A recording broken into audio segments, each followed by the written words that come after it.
vous l'avez dit, nous avons décidé aujourd'hui sur instruction du président de la République, après les communes de Médina, de Patte d'Oie, de relancer les opérations de désencombrement qui vont commencer dans toute la région de Dakar, mais après qui seront élargies à l'ensemble des régions du pays. Cette opération entre dans le cadre de nos prérogatives et missions de service public de faire respecter le droit au cadre de vie sain, le droit à un cadre de vie sain des populations. Et nous avons aujourd'hui entamé, avec l'appui de toutes les autorités administratives notamment, et l'appui du maire de Yoff, cette opération sous la houlette de la Direction générale du cadre de vie et de l'UCG. Et nous pensons que cette opération ne sera pas simplement une opération événementielle. Elle sera maintenue dans le temps et dans l'espace.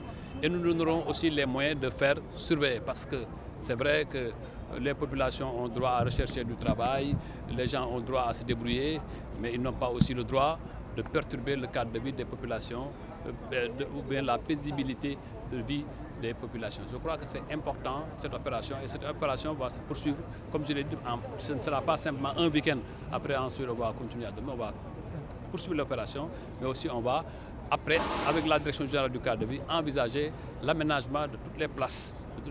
Et bien entendu, cette opération démarrera et nous avons donné l'instruction à la Direction générale du cadre de vie pour que toutes ces mesures soient non seulement qu'il y ait des mesures coercitives, mais aussi qu'il y ait des mesures d'accompagnement qui nous permettent de maintenir le cadre de vie sain conformément aux instructions du chef de l'État. Bien entendu, je dis que c'est toute la région de Dakar. Aujourd'hui, nous sommes à Yoff et à Ouest Foire durant tout le week-end, et jusqu'au mois de décembre, le rythme sera maintenu et dans toutes les communes de Dakar. Mais le plus important, ce n'est pas cette opération de ce matin et de cette nuit.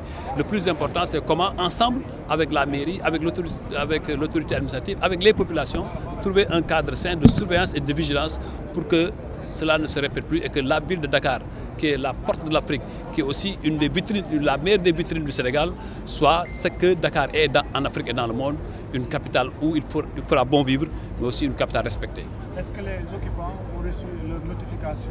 Bien entendu, toutes les procédures ont été respectées. La seule présence de M. le préfet et de M. le sous-préfet en est l'expression la plus claire, parce que nous sommes dans un état de droit. Il faut aussi respecter les procédures, il faut aussi respecter le droit des citoyens. Mais l'essentiel aujourd'hui, cette opération est souhaitée par les populations. Mais vous avez vu le soutien massif des populations. Et je crois que cela est fait dans l'intérêt de tous les Sénégalais, mais l'intérêt de toute la commune de Yoff d'abord, qui aussi est une commune importante dans la région de Dakar.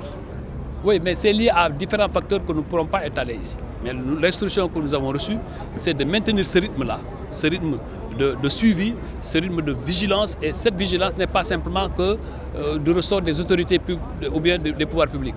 C'est une vigilance collective, parce que aujourd'hui, cet encombrement que nous constatons à Dakar est d'une responsabilité partagée. C'est aussi les populations.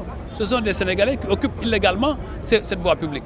Il faudrait que chacun puisse respecter les droits des uns et des autres et que nous puissions vivre dans un état de droit. Et un état de droit, c'est le respect des droits des autres.